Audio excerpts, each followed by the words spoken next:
Alors en manchette aujourd'hui, un projet de modification de zonage qui ne fait pas l'unanimité à Lanoraie et un programme pour faciliter la transition à la vie adulte.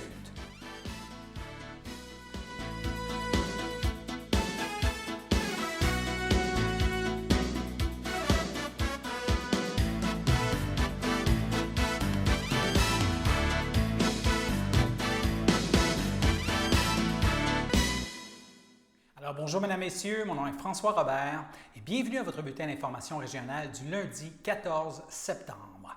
Alors tel qu'indiqué en manchette, il y a un projet de modification de zonage qui a suscité de vifs échanges lors de la dernière assemblée du conseil municipal de Lanoraie.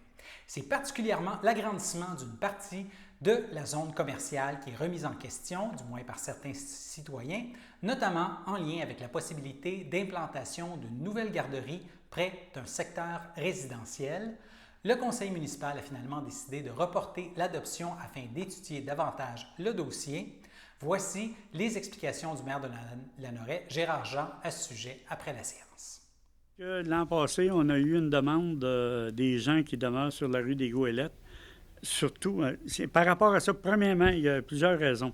Ce qui advient, c'est qu'on va modifier l'emprise de la municipalité pour le chemin, pour la route. Là, à un moment donné, il y avait des précautions à prendre parce qu'on a un tuyau principal, une conduite d'égout principale qui passe en dessous de cette rue-là. Donc, là, avec les ingénieurs, on est venu à bout de voir pour pouvoir modifier il y a une courbe là, dans ça. On se trouve à tasser l'emprise de la municipalité, puis on a aussi réduit les marges avant pour les nouvelles constructions qui vont être là.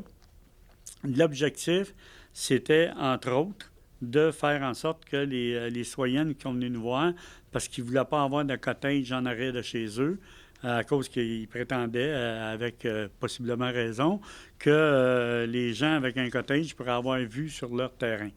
Donc, on a fait des approches auprès du promoteur, mais de toute façon, le conseil municipal, j'avais expliqué aux gens qu'on a adopté le règlement tel quel, sauf qu'on a ajouté une clause dans le règlement sur les plans d'implantation et d'intégration architecturale. On a ajouté une clause qui dit qu'il va falloir que ça soit approuvé pour s'harmoniser avec les résidences avoisinantes. Donc, automatiquement, comme je leur expliquais, il n'y aura pas de cottage, il n'aura pas de cottage qui vont être construits là. Et puis, en réduisant la marge avant, bien là, à ce moment-là, les nouveaux propriétaires vont pouvoir se construire en réalité plus près de l'emprise de la municipalité, mais en apparence, ça va être comme s'il y avait la même distance que n'importe où. Puis ça va faire en sorte que ces résidences-là vont s'éloigner des résidences qui sont existantes sur la rue des Goélettes, donc va donner plus d'espace entre les voisins. Fait que c'était l'objectif de ça premier.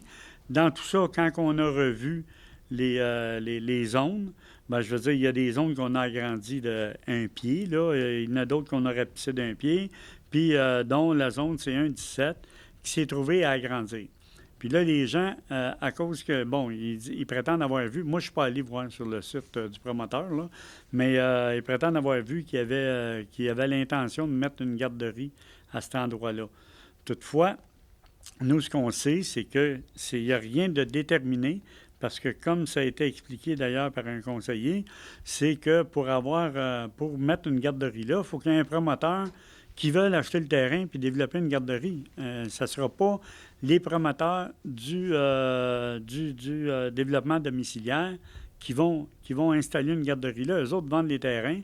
La même chose que ça évolue dans le temps, comme par exemple dans l'autre projet de M. Laroche, à un moment donné, il n'y avait pas de bungalow sur slab de béton.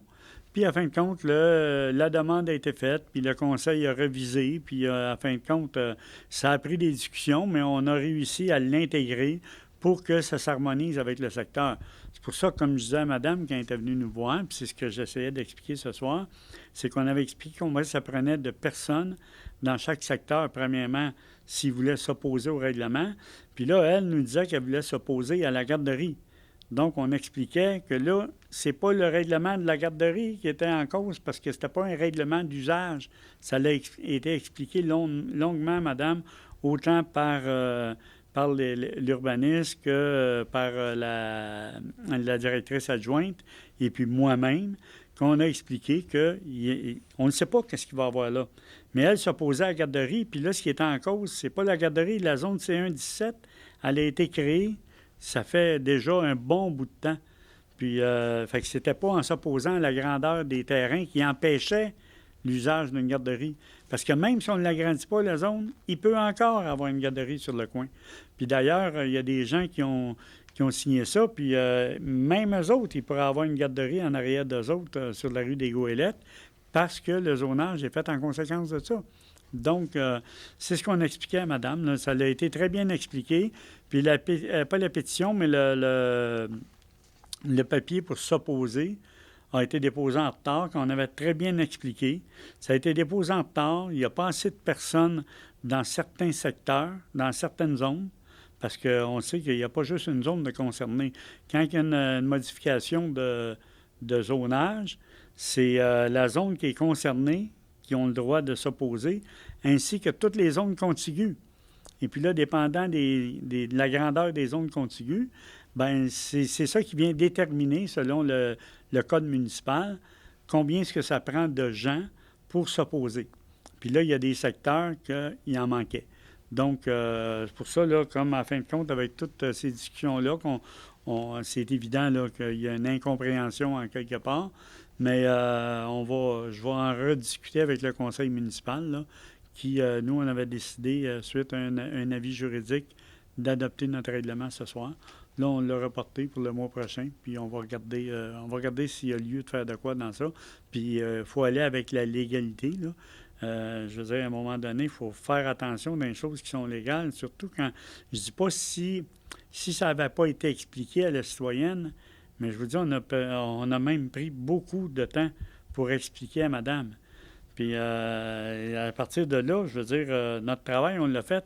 Quand il est revenu après, ben oui, il y avait des signatures. C'était pas tout à fait les mêmes personnes. Il y avait des personnes qui étaient plus là. Donc, parce que j'ai eu d'autres discussions avec d'autres citoyens, qu'eux autres avaient interprété ça autrement, pensaient qu'on avait reculé concernant le fait de construire des cottages en arrière de chez eux. Je leur ai réexpliqué ça, mais c'est ça. Là, écoutez, on va regarder ce qui peut être fait, mais c'est sûr que dans des modifications de même, quand c'est pas conforme, c'est qu'à un moment donné, il faut faire attention au niveau légal parce que, premièrement, d'être illégal, d'aller à l'encontre de quelque chose qui n'a pas été fait dans les temps, c'est que c'est pas le seul règlement qui est modifié dans notre municipalité, puis c'est le même dans toutes les municipalités. Puis à partir du moment où est-ce qu'on accepte une chose de même, c'est qu'on peut se retrouver, nous, en problématique avec le code municipal, parce que là, c'est un peu comme si j'irais à l'encontre d'une règle ou d'une loi, puis que là, bien, la Cour, à un moment donné, il pourrait nous dire, bien, écoutez, vous n'aviez pas le droit d'aller à l'encontre de la règle, là, parce que là, si on vient à l'encontre de la règle, qu'est-ce qui arrive avec toutes les autres fois où est-ce qu'il va y avoir une demande de modification réglementaire? Les règles, est-ce qu'elles existent ou elles n'existent pas? C'est ce que j'ai expliqué à madame, qu'on va regarder si on peut modifier juste cette zone-là. Mais je veux dire, parce qu'il y a tout l'aspect d'aller en registre public, c'est là qu'à un moment donné, il y a la légalité, puis on se doit de suivre les lois. Là, nous. Je ne sais pas. C'est tout ça, je ne sais pas. Il faut qu'on consulte au niveau juridique. Il va falloir qu'on consulte. Il faut que j'en jase avec les membres du conseil. Puis, je ne sais pas. Il faut qu'on vérifie. Nous, ce qu'on nous a confirmé au niveau de juridique, on a eu une opinion juridique de notre procureur, puis qui vient nous dire que c'était pas conforme, puis qu'on se devait de déposer le règlement ce soir.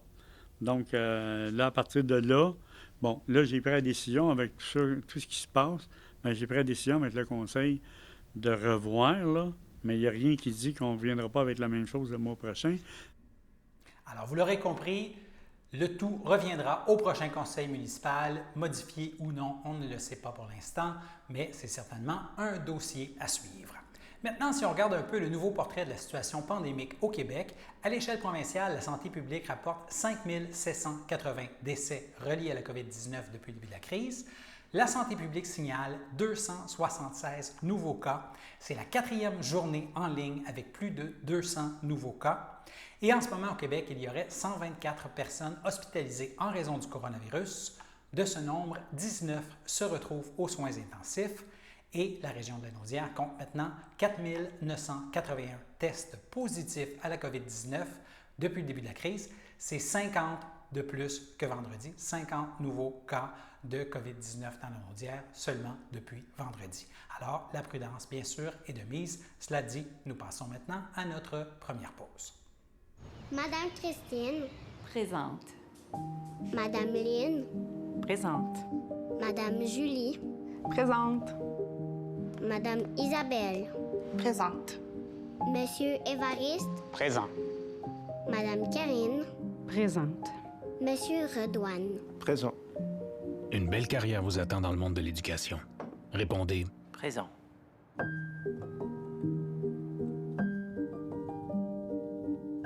Le samedi matin, dès 9h30, nos téléspectateurs sont invités au Super Bingo télévisé diffusé de nos studios de Berthierville. Depuis maintenant une vingtaine d'années, plusieurs adeptes de la télévision régionale se sont partagés un montant de 600 $ disponible chaque semaine lors de cette joute de bingo télévisé. Un animateur et 3 bénévoles se succèdent à la caméra dans le but de vous faire passer une petite heure agréable et payante le samedi matin. On peut se procurer les cartes de jeu chez les dépositaires autorisés participants, c'est-à-dire à Berthierville, le dépanneur Formule 1 rue Gilles Villeneuve, le marché IGA Extra sur la rue Gabrielle Brissette, le marché Métro rue Notre-Dame, la pharmacie Proxime rue Frontenac, le garage Pétroté sur la rue Gilles Villeneuve et à Saint-Ignace de Loyola, le marché Aldo rang Saint-Michel, le dépanneur Le Magasin Esso sur le chemin de la Traverse. C'est un rendez-vous tous les samedis matins à 9h30 sur les ondes de CTRB, votre télévision régionale et communautaire.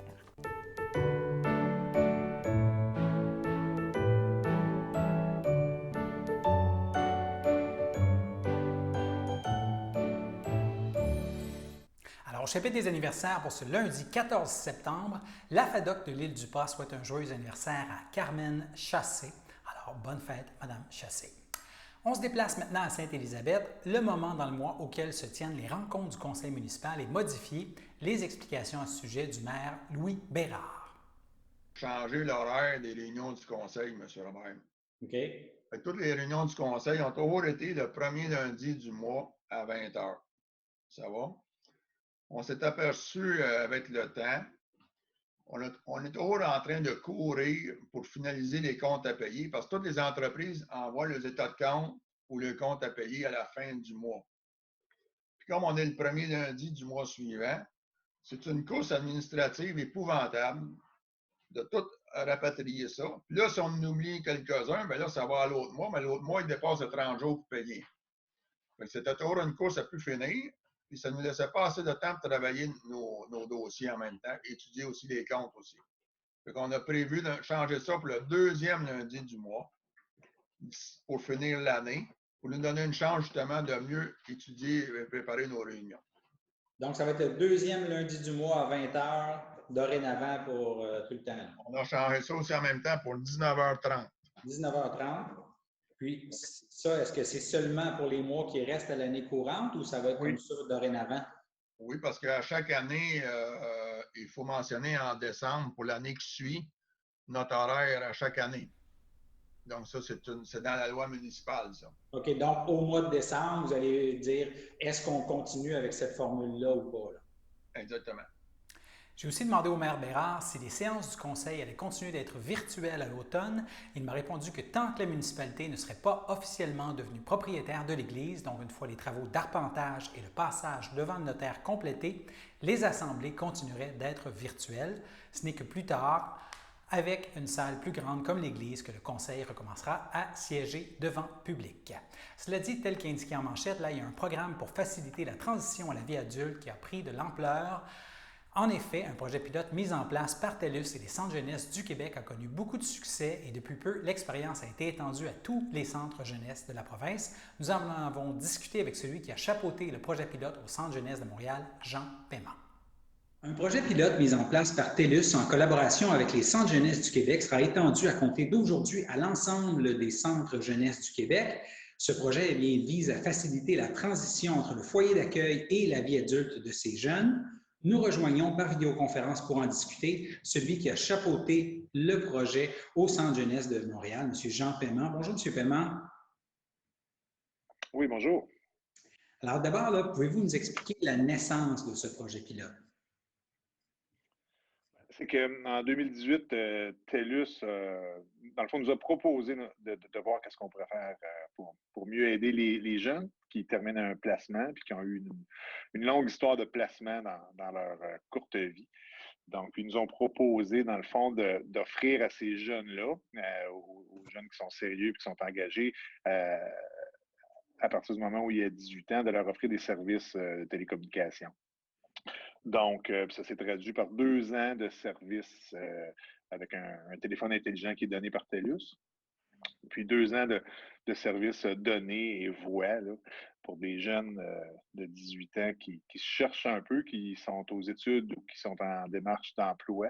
Ça a été extrêmement apprécié. Puis moi, j'ai eu la joie de participer à la période de projet pilote qui est allé à peu près je vous dirais, de novembre 2018 jusqu'à juin dernier. Et puis, ça, on a touché quelque chose comme 135 jeunes pendant cette période-là pour Montréal. Là. Ça a été très apprécié. C'est une très bonne expérience. C'est des jeunes qui atteignent l'âge de 18 ans, deviennent matures légalement, là. C'est plus quel bon terme? C'est ça, c'est des jeunes, dans le fond, qui ont 18 ans parce qu'ils doivent signer un contrat. Il y a un engagement, là, quand même. Là. Puis, à partir du moment où ils ont 18 ans, ils ont accès à ce programme-là. Puis, l'idée, c'est de les soutenir parce qu'ils viennent pas nécessairement d'un milieu qui a des grands moyens économiques. C'est un coup de pouce qui leur est donné pour se partir dans la vie de manière un peu plus... en mettant les chances de leur côté. Donc, mais c'est vraiment des jeunes qui ont 18 ans. Là. On ne parle pas de mineurs, là, mais c'est des jeunes qui ont une longue histoire de placement là, puis de suivi avec les centres jeunesse. Généralement, lorsque le jeune atteint 18 ans, quels sont les services là, qui se poursuivent pour lui au niveau là, du système de santé, pour donner une idée un peu de l'accompagnement qu'il y a d'habitude, puis là, ça qui se rajoute Bien, c'est qu'on a une équipe, on a des équipes d'éducateurs qui travaillent à la réintégration, à l'intégration sociale des jeunes. Donc, ils vont leur donner un coup de pouce au niveau de la recherche de logement, au niveau de la recherche d'emploi, l'organisation du budget. Puis, on a développé aussi un programme plus spécifique pour ceux qui continuent à l'école, que ce soit, mettons, terminer un secondaire professionnel pour aller chercher un métier ou même faire un DEC. Même on a quelques jeunes qui poursuivent à l'université. Donc, vous comprendrez que étant aux études comme ça, ils n'ont pas des moyens énormes. Ils n'ont souvent pas de contribution parentale. Les parents ne sont pas nécessairement dans une position pour les aider. On a des éducateurs qui les aident à se débrouiller avec les prêts et bourses et tout, mais concrètement, le projet de TELUS est vraiment tombé à point nommé parce que c'est les besoins de télécommunications, dans le fond, qui sont soutenus par ça. Puis on sait bien que, particulièrement dans les derniers mois, on s'est aperçu que les technologies puis la capacité d'entrer en relation à distance, ça, c'est essentiel. Là. Même pour l'école, c'est bien difficile ces temps-ci si on n'a pas accès à un téléphone intelligent ou à un ordinateur. Fait que ça a été vraiment un appoint extraordinaire, là, je dirais. Là. Parce que dans le fond, TELUS est resté dans ce qu'ils font de bien, c'est-à-dire dans les services de communication. Puis nous autres, ça a bien complété ce qu'on fait déjà auprès des gens. Voilà. Pouvez-vous nous parler un peu plus là, des bénéfices observés là, qui, si j'ai bien compris, sont assez grands là, pour justifier l'élargissement du programme à tous les centres jeunesse? Ben, les bénéfices, c'est qu'on a des jeunes.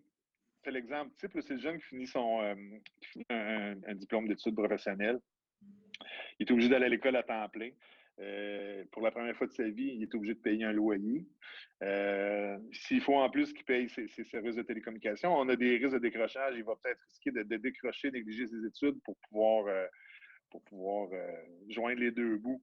Fait que ce qu'on a fait avec ce programme-là, c'est, dans le fond, par année, c'est peut-être une contribution supplémentaire de 1 000 de service. Ça fait que ça enlève un peu de pression, ça leur permet de se concentrer sur leurs études et leur projet de vie, leur projet là, à plus moyen ou long terme. Puis on a vu la même chose pour des jeunes qui poursuivent leurs études au DEC ou qui sont en recherche d'emploi, tout simplement. Quand on part dans la vie, si on n'a pas de numéro de téléphone ou d'adresse courriel qu'on peut prendre fréquemment, c'est difficile de répondre à un employeur. Fait que ça nous a, même pour nos jeunes en recherche d'emploi, là, ça a été une contribution bien importante. Tout à fait. Et là, est-ce que c'est une entente avec TELUS pour plusieurs années?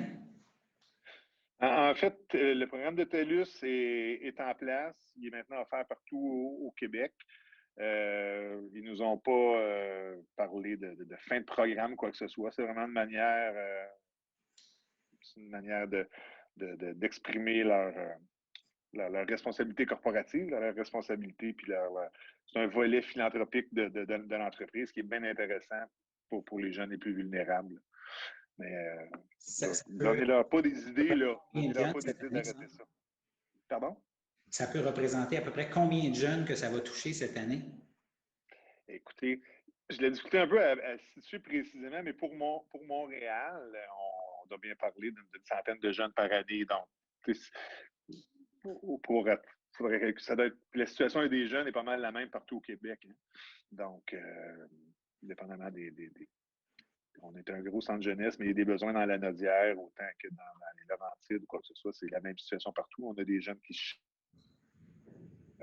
mais c'était quand même une bonne centaine de jeunes par année qu'on a pu soutenir, nous, de manière plus pointue grâce à ce programme. Et là, est-ce que le programme sera réévalué périodiquement? Bien, à chaque année, on fait un bilan.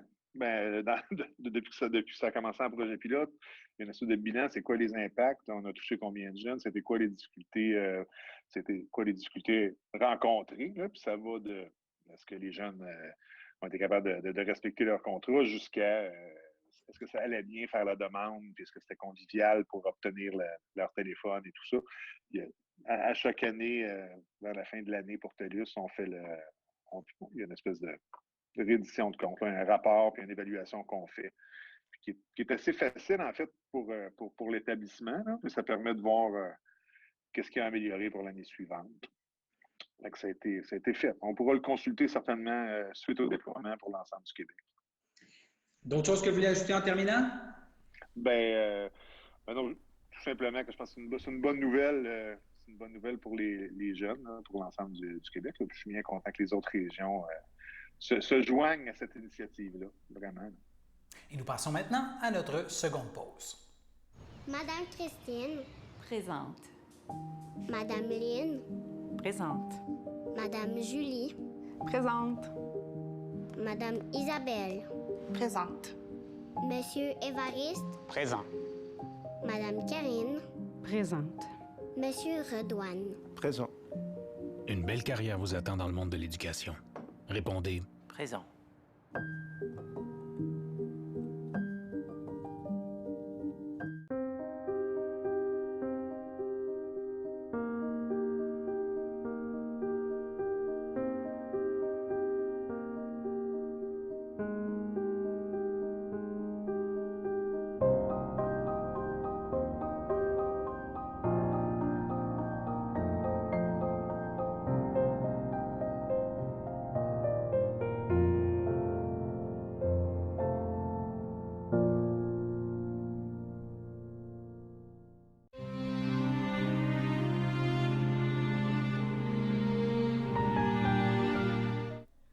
Au CHRDL, le 7 septembre, est décédée à l'âge de 80 ans Mme Suzanne Ferland-Martin, demeurant à Berthierville.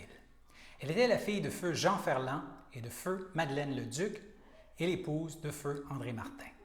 Elle laisse dans le deuil ses fils, Jean Martin et sa conjointe Julie Lafrenière, ainsi que leurs filles Frédéric et Raphaël, Louis Martin, Philippe Martin et sa conjointe Marie-Hélène Robitaille, ainsi que leurs filles Alice et Sarah, ainsi que plusieurs beaux-frères et belles-sœurs, neveux et nièces. Elle laisse également dans le deuil plusieurs cousins, cousines, autres parents et amis. Mme Ferland-Martin a longtemps œuvré pour le bien-être des enfants en tant qu'infirmière au CHSLC, au CLSC d'Autrey. Elle aura su, tout au long de sa carrière, apporter son aide et son soutien à de nombreuses familles de la région.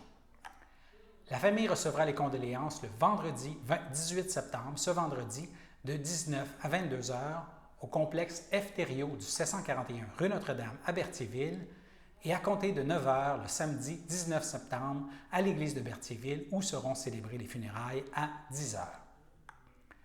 La famille de Mme Ferland tient particulièrement à remercier le personnel soignant du CHRDL, du CLSC d'Autrey et Dr Martine Simard pour leurs bons soins. Afin de témoigner vos sympathies, des dons à la Société canadienne du cancer seraient appréciés.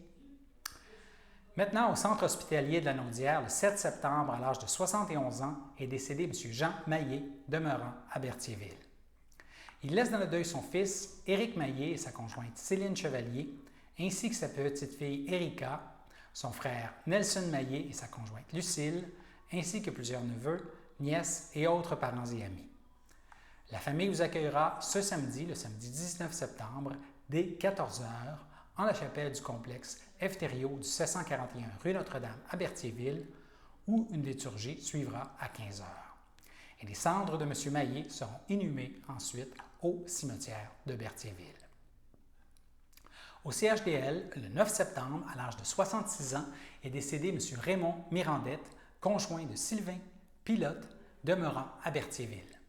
Il laisse dans le deuil, outre sa conjointe, ses filles, Catherine Pilote-Mirandette et son conjoint Martin Roch-Lalonde, Caroline Pilote-Mirandette et son conjoint Richard Morin, de même que ses petits-enfants Marie-Lou, Déric et Rosalie, son frère Régent Mirandette, ses sœurs Doris Mirandette, Diane Mirandette et son conjoint Jacques Ducharme, de même que son beau-frère Sylvain Pilote et sa conjointe Joanne Bourassa, ainsi que ses neveux, nièces et autres parents et amis.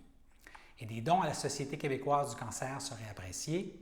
La famille vous accueillera ce samedi, le samedi 19 septembre, de 19 à 22 heures, ainsi que le dimanche 20 septembre, dès 10 heures, au complexe funéraire F. Thériault du 741 rue Notre-Dame à Berthierville, et suivra une liturgie à la chapelle du complexe le dimanche 20 septembre à 14 heures. Alors, toute l'équipe de CTRB offre ses plus sincères sympathies aux familles et amis en deuil. Cela dit, nous passons maintenant à la météo.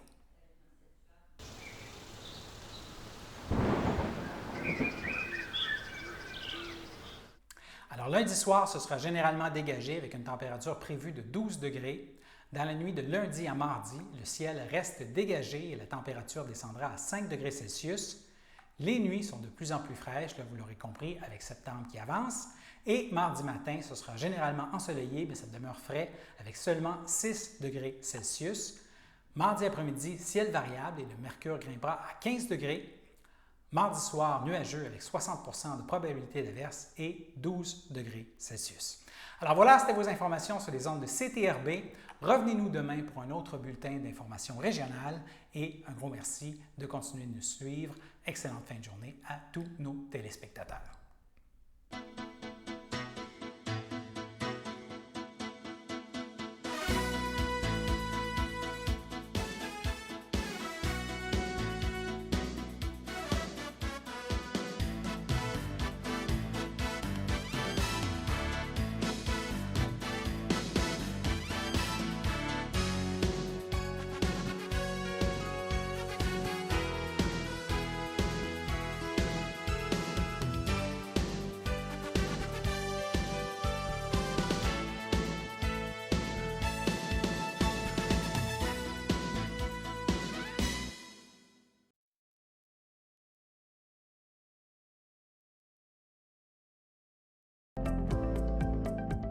Les télévisions communautaires autonomes du Québec, ce sont les télévisions les plus importantes parce qu'elles sont proches de la communauté.